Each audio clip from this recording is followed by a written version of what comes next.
तिकडल्या इतर राजकारण्यांचे फोटो नाही.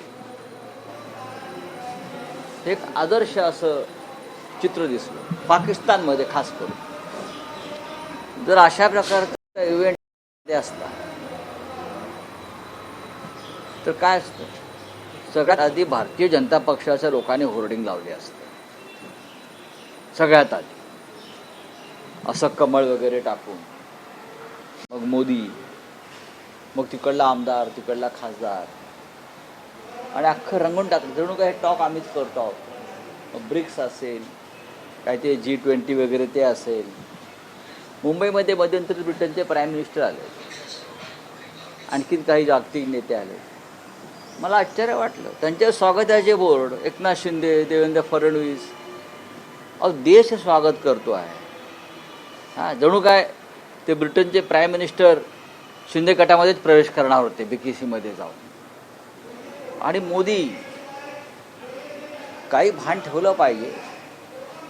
ज्या पाकिस्तानला आपण अशिक्षित अडाणी म्हणतो, त्या पाकिस्ताननी भान काय असतं जागतिक घडामोडीत ते दाखवलं. म्हणून मी माझ्यासारख्या अनेकांनी इस्लामाबाद टॉक हे तेवढ्यापुरतंच घेऊन, त्याला राजकीय पक्षीय रंग न देता, त्याचं श्रेय न घेता, पाकिस्तानच्या राज्यकर्त्यांनी कशा प्रकारे ते सगळं चित्र उभं केलं, ते भारतीय लोकांनी त्याचा अभ्यास केला पाहिजे.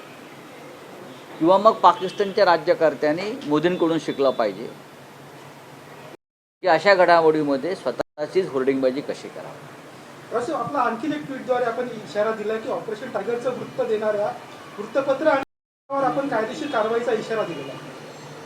हां, खरं आहे. वारंवार खासदारांची फोटो आणि नावं टाकली जातात, ही त्यांची मानहानी आहे. हे पक्ष सोडणार, ते शिंदे गटाला मिळणार, एवढे फुटत आहेत. एका वृत्तपत्रानं मुंबई मिरर नावाच्या 8 खासदारांचे फोटो टाकले. त्यांना काय मान सन्मान प्रतिष्ठा आहे की नाही, स्वाभिमान आहे की नाही? त्यातल्या बहुसंख्य खासदारांनी त्याचा इन्कार केला. त्यांची मानहानी झाली, त्यांच्या प्रतिष्ठेला, त्यांच्या इब्रतीला धक्का बसला. तुम्ही कोण ठरवणार हे चाललेत किंवा ते चालले? त्या सुपाऱ्या कोणाच्या? हां, ही कुठली पत्रकारिता आहे? या वृत्तपत्रावरती कायदेशीर कारवाईची प्रक्रिया सुरू आहे. त्यांना कायदेशीर नोटीस गेलेली आहे, त्यांना माफी मागावी लागेल. नाही, मी वारंवार सांगितलं तुम्हाला. हा प्रश्न तुम्ही मला 5व्यांदा विचारताय. मी त्याला डिनर डिप्लोमसी मानत नाही. एका केंद्रीय मंत्र्याने जेवण ठेवलं, त्याला सगळे खासदार गेले.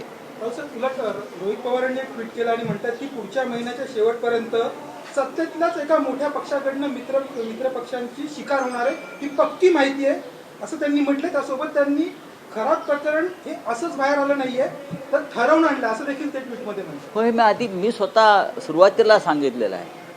खरात बाबाचं प्रकरण साधं नाही आहे, त्याला राजकीय अँगल आहे.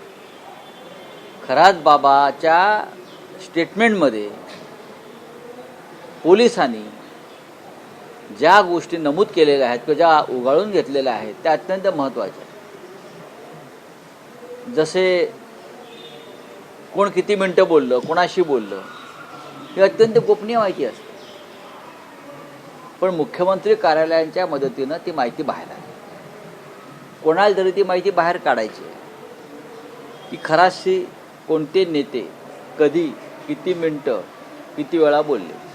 ही अत्यंत गोपनीय माहिती आहे. CDR वगैरे वगैरे वगैरे ती कोणाच्या व्हॉट्सअपवरती सहज पाठवत नाही. मला जे काय कळतं, जी का आम्ही इतके वर्ष पत्रकारिता आणि राजकारणामध्ये काम केलेलं आहे, त्यानुसार ही माझी माहिती आहे. CDR मला मिळणार नाही. मी खासदार आहे इतके वर्ष, मला कोणी देणार नाही किंवा माझ्या व्हॉट्सअपवर कोणी पाठवणार नाही. ज्याच्या हातामध्ये सूत्र आहे ते गृहमंत्रालय किंवा मुख्यमंत्री, त्यांच्या मदतीशिवाय CDR तुम्हाला मिळू शकणार नाही. त्याच्यामुळे जे ते म्हणतायत ते सत्य आहे की खरात बाबाच्या माध्यमातून अनेक गोष्टी उघड केल्या जातात. खरातच्या खासदार बंधूंची शिकार कोणाची करायची असं बघा, खरात संकेत द्यायचे. एक लक्षात बघा, खरातचे खांदे म्हणजे काय असे महान खांदे नाही आहेत. एका ढोंगे बुवाचे खांदे आहेत. पण या ढोंगी बुवाच्या पायाशी चरणाशी बसून फडणवीस मंत्रिमंडळातले काही मंत्री, राजकारणी, अधिकारी जे का उपद्व्याप करत होते त्याची माहिती समोर आली का आपोआप सगळ्यांचे बळी जातीलच. फडणवीस हे देवेंद्र फडणवीस हे अशा बाबतीमध्ये त्यांचा तो छंद आहे बळी घेणं हा. सुधाकरराव नाईकांचं एक वाक्य होतं, शिकार टप्प्यात आले की बार उडवायचा. फडणवीस म्हणजे सुधाकरराव नाईक नाहीत, पण त्यांना अशा प्रकारच्या शिकारीचा नाद आहे. सरकारकडे अनेक पुरावे आहेत, जेलमध्ये आयुष्यभर राहतील असे पुरावे सरकारकडे आहेत. कोणाचे? खरात संदर्भातलेच पुरावे. बघा आता खरात हा विषय मागे पडला आणि खराच्या माध्यमातून जी शिकार होणार आहे ते विषय महत्त्वाचे आहे. खरातचं काय होणार आहे सगळ्यांना माहिती आहे. खरात फाशीवर जाईल, खरातला जन्मठेप होईल, या सगळ्या गोष्टी सोडून द्या. खरात फाईल्समधून ज्या गोष्टी पुढे येणार आहेत किंवा ज्या कागदावरती उतरलेल्या आहेत पोलीस तपासात, जे अत्यंत गोपनीय अद्याप तरी आहे, हां, तर जी वादळ येणार आहे ते महत्त्वाचं. मध्ये तक्रार केलेली आहे बीडच्या एका व्यक्तीने की सुमित्रा पवारांच्या जीवाला धोका आहे. नाही, ठीक आहे, बोला. छगन भुजबळांचं क्या है उसमें? इस्लामाबाद टॉक्स हो रहा है पाकिस्तान में, विश्व के लिए बहुत महत्वपूर्ण, और पूरा विश्व जहाँ देख रहा है इस्लामाबाद में क्या हो रहा है. क्या युद्ध रुकेगा? क्या सीज फायर की अवधि बढ़ेगी? क्या समझौता होगा? लेकिन एक बड़ा इवेंट, एक बड़ा वर्ल्ड इवेंट इस्लामाबाद में होने के बावजूद भी वहाँ के जो प्रधानमंत्री जी ने या उनके सरकार ने जो पब्लिसिटी किया है इस्लामाबाद टॉक, देखने लायक है. किसी भी होर्डिंग्स या बैनर पर प्रधानमंत्री का या किसी मंत्री का या किसी राजकीय नेता का फोटो नहीं है. हाँ, अगर हमारे यहाँ ये इवेंट होता तो क्या होता? सबसे पहले वहाँ के लोकल बीजेपी के लोगों के फोटो लगते, कमल का फूल आता, जैसे कि ये कमल के फूल से ही ये सब कुंज विहारी निकले हैं. हाँ, फिर ये पूरे एयरपोर्ट से लेकर जहाँ तक ये गेस्ट जाएंगे होटल के आसपास, वहाँ पूरा वो रोड्स पूरा भर देते BJP BJP BJP, Modi Modi Modi. Mumbai में बीच में आए थे ब्रिटेन के प्राइम मिनिस्टर और कुछ लोग आए थे, तो देवेंद्र फडणवीस, एकनाथ शिंदे, उनके पार्टी के लोग, इतने बड़े बड़े होर्डिंग. यार आपने संबंध क्या है? ये एक नेशनल इंटरनेशनल इशू है, आप स्वागत कर रहे हो उनको. इसलिए बोला आप जाकर देखिए, इस्लामाबाद टॉक चल रहा है, पूरा वर्ल्ड देख रहा है वहाँ क्या हो रहा है. किसी एक राजनेता का फोटो वहाँ नहीं है, ना प्रधानमंत्री का, ना किसी मंत्री का, ना सत्ताधारी पार्टी का. हमारे यहाँ तो पूरा तमाशा बना देते हैं लोग. देखिए, और 12 दिन बाकी है. मुझे लगता है 2 वीक्स का सीज फायर का जो मुदत है, और 12 दिन 13 दिन बचे हैं ना, 10 दिन बचे हैं ना. मुझे ऐसा लगता है टॉक फेल नहीं होगा, ये बातचीत आगे चलती रहेगी और डेफिनेटली उससे कुछ ना कुछ हल निकलेगा.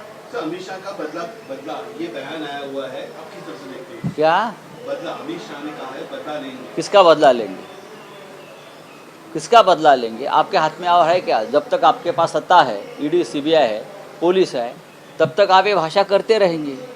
ये कोई एक सभ्य गृह मंत्री की भाषा नहीं है. ये भाषा किसकी है? ये भाषा गुंडे की है. राहुल गांधी ने कहा है कि बीजेपी और आरएस संविधान को खतरा है सबसे बड़ा. इस बात को क्या कहना है? क्या कहेंगे? राहुल गांधी सच बोल रहे हैं ना.